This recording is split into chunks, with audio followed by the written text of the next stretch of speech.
बता रहे आई हो कि जो तुम्हारा CUET होने वाला है उसके एडमिट कार्ड्स आ गए हो, तो जाके डाउनलोड कर लो एंड देख लो अपना जो भी है। हालांकि भाई अगर मतलब ठीक है, ये होता रहता है यार, हमारे टाइम पे भी हुआ था। हमारे टाइम पे अकाउंट्स का जो पेपर था उसमें ऐसा हो गया था कि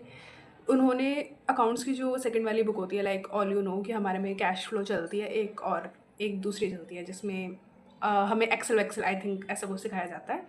तो वही वाला हमारे में भी दिक्कत हो गई थी, तो हमारा भी री अकाउंट्स का पेपर हुआ था। हालांकि मैंने नहीं दिया था बिकॉज मेरी थोड़ी टैली वैली थोड़ी बहुत स्ट्रॉन्ग थी, मैंने ये सब मैंने किया हुआ है तो मुझे आता था, तो मैंने तो दोबारा नहीं दिया था। हालांकि उसमें मेरी फिर कट ऑफ भी नहीं लगी थी, लाइक जो होता है ना नॉर्मलाइजेशन, उसके अंदर मेरा नॉर्मलाइजेशन नहीं लगा था, वो नॉर्मल हो गया। दे सकते हैं, नहीं दे सकते, अगर तुम वेरी लाइक उसमें बहुत ज़्यादा कन्फर्म हो कि तुम्हारा हो चुका है या नहीं हुआ है या फिर रहता है,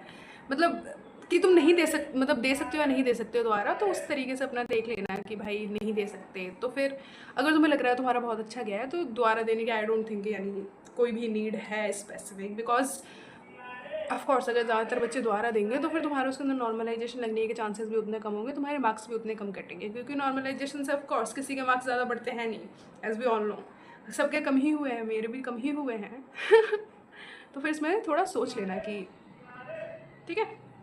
भाई, DU अपना उसी टाइम पे एडमिशन लेता है जिस टाइम पे उसे लेना होता है, उसे कोई फ़र्क नहीं पड़ता मतलब CUET VUT से। पिछली बार भी उसको एडमिशन अगस्त में लेने थे, उसने लिए थे।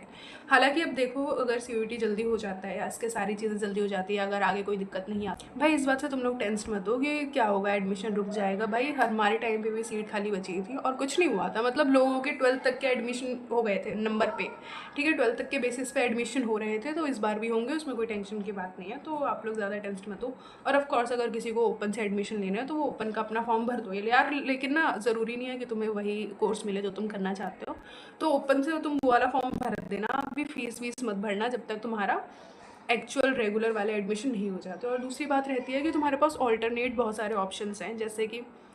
तुम कर सकते हो तुम JNU के फॉर्म भर दो, ओपन के फॉर्म भर दो एंड इग्नू के फॉर्म भर दो यार, काफ़ी सारे आप मत लो। आपका भी मेन फोकस आई थिंक यही होना चाहिए कि कैसे प्रेफरेंस लिस्ट अपनी अच्छे से अच्छी बनाए, ज़्यादा से ज़्यादा कॉलेजेस के बारे में देखो। लाइक अगर आपको नहीं पता है तो मुझसे पूछ लो, मैं आपको बता दूंगी लाइक कि कौन सा ऑफ कैंपस है, कौन सा साउथ कैंपस है, नॉर्थ कैंपस है, किस कॉलेज की रैंकिंग कैसी होनी चाहिए, एक्सेट्रा एक्सेट्रा। जैसे मैंने अपने टाइम पे किए थे, जिसने भाई मुझे मेरा कॉलेज दिलवा दिया एंड आई थिंक जो मेरे को मेरा कोर्स चाहिए था वो कोर्स भी मेरे को मिल गया, लाइक अच्छे खासे,